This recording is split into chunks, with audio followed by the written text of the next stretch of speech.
Halo teman-teman, selamat datang kembali di channel Refleksi Pribadi. Channel yang membahas seputar cerita-cerita horor yang menarik buat didengerin. Hari ini gue mau bahas tentang seorang cewek hamil yang dibunuh sama suaminya sendiri karena suaminya udah ketahuan selingkuh. Dan arwah cewek hamil itu pun menuntut buat balas dendam. Sebelum lanjut ke ceritanya, bagi kalian yang baru mampir, jangan lupa buat subscribe, aktifin lonceng notifikasinya, dan jangan lupa like video ini kalau kalian udah siap dengerin cerita seram kita kali ini. Tanpa basa-basi lagi, yuk kita mulai. Di sebuah kota kecil di Jawa Barat, hiduplah seorang wanita muda bernama Rina. Ia adalah wanita cantik dan baik hati. Ia memiliki senyum yang manis dan selalu ramah kepada semua orang. Rina tinggal bersama suaminya, Rudy, yang adalah seorang pria tampan dan sukses. Namun, di balik penampilannya yang sempurna, Rudy adalah pria yang egois dan tidak setia. Dan sekarang Rina sedang hamil anak pertamanya.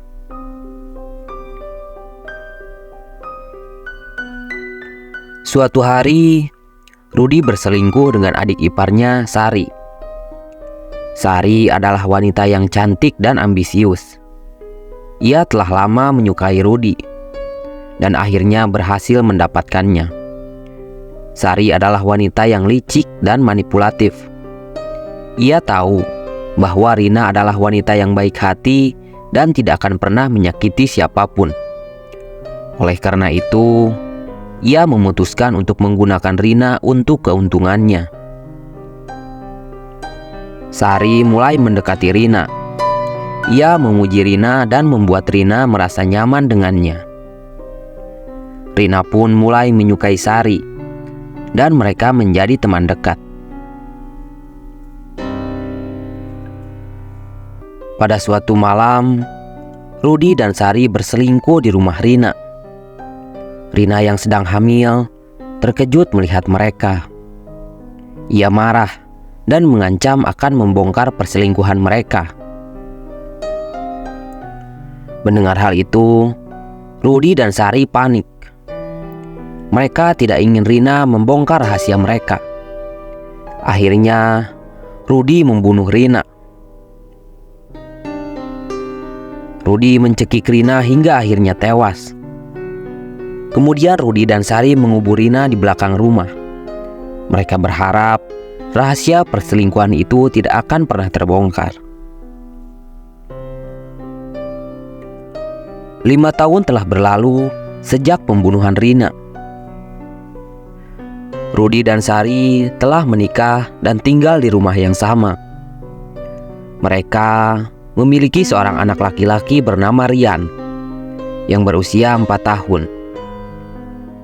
Rian sering bermain di halaman belakang, di dekat tempat Rina dikubur. Suatu hari, Rian sedang bermain di halaman belakang ketika ia melihat sesuatu yang aneh. Ia melihat sebuah tangan putih yang mencengkram tanah dari dalam kuburan. Rian ketakutan dan berlari ke dalam rumah, memberitahu orang tuanya tentang apa yang dia lihat. Rudy dan Sari tidak percaya dan mengira Rian hanya berhayal. Mereka menyuruh Rian untuk berhenti berbohong dan kembali bermain. Namun, Rian bersikeras bahwa ia tidak berbohong. Ia mengatakan bahwa ia benar-benar melihat tangan putih itu. Rudy dan Sari mulai khawatir. Mereka takut bahwa rahasia mereka akan terbongkar. Mereka memutuskan untuk mengawasi Rian lebih dekat. Rian terus bermain di halaman belakang, dan ia sering melihat sosok tangan putih itu. Ia juga mulai melihat sosok seorang wanita di sekitar rumah. Rian mulai mendengar suara-suara aneh di malam hari, seperti tangisan, bisikan, dan jeritan. Ia juga merasakan ada yang menarik kakinya saat ia tertidur. Rian menjadi ketakutan dan tidak bisa tidur nyenyak. Rudi dan Sari mengira Rian mengalami gangguan tidur dan membawanya ke dokter. Tetapi dokter tidak menemukan apa-apa yang salah dengan Rian dan menyarankan agar Rian diberi mainan atau buku cerita untuk menenangkan pikirannya. Namun, saran dari dokter tidak membantu. Rian tetap mendengar suara-suara aneh dan merasakan ada yang menarik kakinya. Ia semakin ketakutan dan sering terbangun di malam hari. Suatu malam, Rian terbangun dan melihat sosok wanita berdiri di samping tempat tidurnya. Wanita itu mengenakan gaun putih dan rambutnya panjang berantakan. Rian ketakutan dan berteriak. Rudi dan Sari terbangun dan berlari ke kamar Rian. Mereka melihat Rian ketakutan dan menggigil. Rudi dan Sari bertanya kepada Rian, apa yang terjadi? Rian mengatakan bahwa ia melihat wanita di samping tempat tidur. Rudi dan Sari tidak percaya. Mereka mengira Rian hanya berhayal.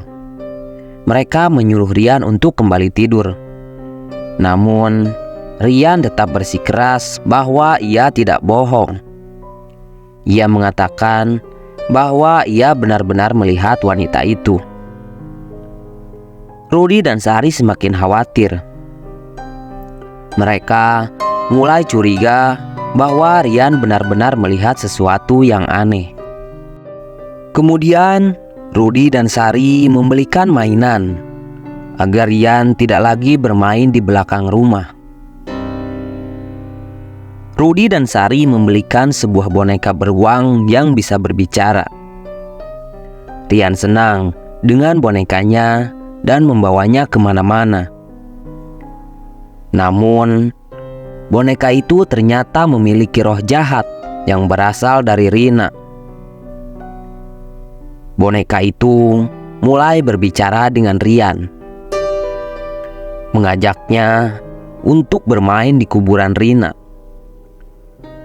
Boneka itu juga memberitahu Rian bahwa Rina adalah ibu kandungnya dan mengatakan bahwa Rudi dan Sari adalah pembunuhnya. Rian menjadi bingung dan takut. Ia tidak tahu harus percaya pada siapa. Ia ingin memberitahu orang tuanya, tetapi ia takut bahwa mereka tidak akan percaya padanya.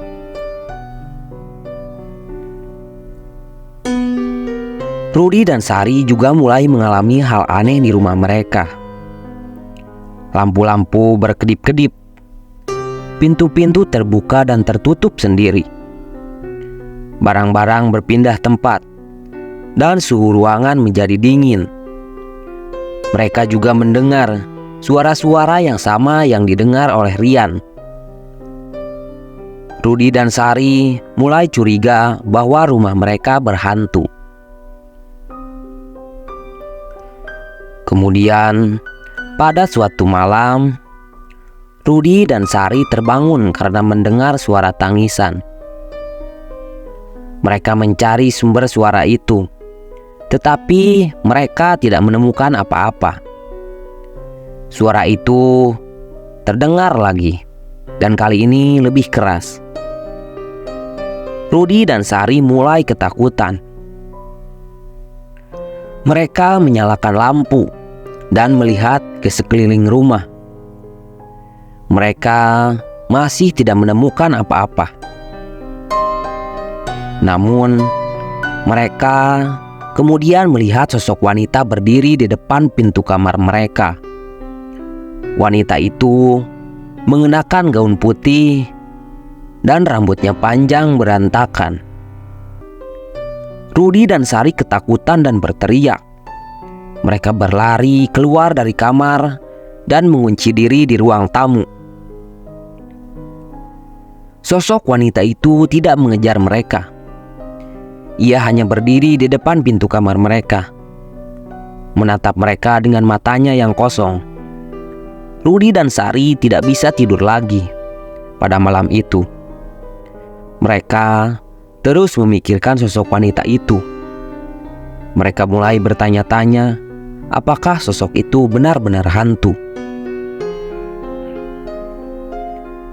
Rudi dan Sari menjadi panik dan mencoba untuk melarikan diri dari rumah mereka. Namun, mereka terkejut ketika mereka melihat Rian sudah berada di halaman belakang, berdiri di depan kuburan Rina. Rian memegang bonekanya dan tersenyum. Rudi dan Sari mendekati Rian dan mencoba untuk membawanya pergi. Namun, tiba-tiba tanah di kuburan Rina terbelah dan sebuah sosok wanita pucat dengan rambut panjang dan berlumuran darah muncul. Sosok itu adalah Rina yang telah bangkit dari kuburan untuk membalas dendam. Rina menatap Rudi dan Sari dengan penuh amarah dan berkata, "Kalian harus membayar atas apa yang kalian lakukan padaku dan anakku." Rudi dan Sari ketakutan dan tidak bisa bergerak. Mereka hanya bisa berdiri diam dan menatap Rina dengan penuh ketakutan. Rina berjalan mendekati Rudi dan Sari. Ia mengulurkan tangannya dan meraih leher mereka. Rudi dan Sari menjerit kesakitan. Rina menyerang Rudi dan Sari dengan kekuatan gaibnya. Rudi dan Sari berteriak ketakutan dan mencoba untuk melawan. Namun, mereka tidak berdaya melawan Rina yang memiliki kekuatan yang luar biasa. Rina mencekik leher mereka berdua dan melemparkannya ke arah tembok. Tak sampai di situ, Rina pun mematahkan tangan mereka berdua tanpa ampun. Rudi dan Sari menjerit, sangat menderita karena penyiksaan mengerikan itu. Akhirnya, Rina pun menghabisi Rudi dan Sari dengan cara yang mengerikan, seperti memotong leher mereka, menusuk mata mereka, dan merobek perutnya. Rian yang menyaksikan semua itu menangis dan sangat ketakutan. Tak lama kemudian, Rina perlahan menghampiri Rian dan memeluknya. Rina berkata, "Jangan takut, Nak. Aku adalah ibumu yang sebenarnya. Aku datang untuk menjemputmu. Ayo, kita pergi bersama." Rina membawa Rian ke dalam kuburannya dan mengubur dirinya bersama Rian. Rian berteriak minta tolong dan mencoba melepaskan diri. Namun, itu semua sia-sia karena tidak ada seorang pun yang mendengarnya. Rina dan Rian menghilang di dalam tanah, meninggalkan boneka beruang yang masih berbicara. "Selamat tinggal, Rian. Aku selalu mencintaimu." Keesokan harinya, polisi pun datang ke rumah Rudi dan Sari. Setelah mendapat laporan dari tetangga yang mendengar suara-suara mengerikan di malam hari, polisi menemukan mayat Rudi dan Sari yang sudah hancur di belakang rumah. Polisi juga menemukan kuburan Rina di halaman belakang yang terlihat baru digali. Polisi mencari Rian, tetapi tidak menemukannya. Polisi hanya menemukan boneka beruang yang bisa berbicara. yang masih mengucapkan kata-kata yang sama. Selamat tinggal Rian, aku akan selalu mencintaimu. Nah, itu dia cerita horor yang bisa gue bawain kali ini guys. Kalau kalian suka dan belum subscribe, yuk langsung aja tekan tombolnya dan aktifin lonceng notifikasinya biar nggak ketinggalan cerita seru selanjutnya.